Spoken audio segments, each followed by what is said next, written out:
ಈ ಬಾರಿಯ ಸಂಸತ್ತು ಮುಂಗಾರು ಅಧಿವೇಶನ ಜುಲೈ 21ರಿಂದ ಆಗಸ್ಟ್ 12ರವರೆಗೆ ನಡೆಯಲಿದೆ ಅಂತ ಕೇಂದ್ರ ಸಚಿವ ಕಿರಣ್ ರಿಜಿಜು ಮಾಹಿತಿಯನ್ನು ನೀಡಿದ್ದಾರೆ.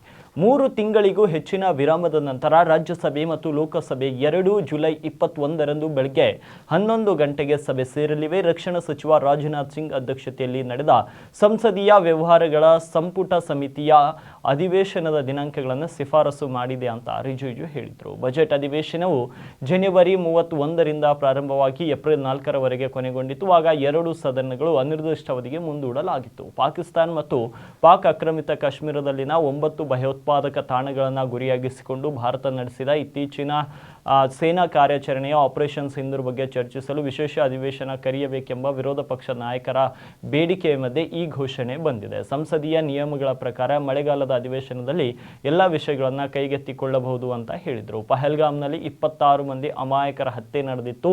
ಪಾಕ್ ಉಗ್ರರು ಈ ದಾಳಿ ನಡೆಸಿದರು. ಇದರ ಪ್ರತೀಕಾರವಾಗಿ ಪಾಕ್ ವಿರುದ್ಧ ಭಾರತ ಆಪರೇಷನ್ ಸಿಂಧೂರ್ ಕಾರ್ಯಾಚರಣೆಯನ್ನು ನಡೆಸಿತ್ತು.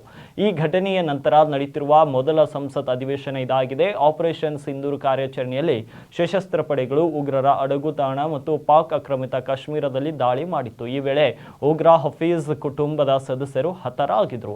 ಈ ಎಲ್ಲ ವಿಚಾರಗಳ ಬಗ್ಗೆ ಚರ್ಚೆ ನಡೆಸಲು ಕೇಂದ್ರ ಸರ್ಕಾರ ಮುಂಗಾರು ಅಧಿವೇಶನ ಕರೆದಿದೆ. ಕೆಲವು ದಿನಗಳ ಹಿಂದಷ್ಟೇ ಇಂಡಿಯಾ ಮೈತ್ರಿಕೂಟವು ಕೂಡಲೇ ಸಂಸತ್ ಅಧಿವೇಶನ ಕರೆಯುವಂತೆ ಕೇಂದ್ರ ಸರ್ಕಾರಕ್ಕೆ ವಿಪಕ್ಷಗಳ ಸಂಸದರ ಸಹಿ ಇರುವ ಪತ್ರವನ್ನು ಕಳಿಸಿತು. ಈ ಅಧಿವೇಶನದಲ್ಲಿ ಉಗ್ರರ ಅಡಗುತಾಣಗಳ ಮೇಲೆ ದಾಳಿ ನಡೆಸಿದ ಕುರಿತು ಚರ್ಚೆ ನಡೆಯಲಿದೆ. ಚರ್ಚೆಯ ನಂತರ ಕೇಂದ್ರ ಸರ್ಕಾರದಿಂದ ಆಪರೇಷನ್ ಸಿಂಧೂರ್ ಕಾರ್ಯಾಚರಣೆಯ ವೇಳೆ ಪಾಕಿಸ್ತಾನದಲ್ಲಿ ಹಾನಿಯಾಗಿರುವ ಬಗ್ಗೆ ಕೇಂದ್ರ ಸರ್ಕಾರ ಮಾಹಿತಿ ನೀಡಲಿದೆ.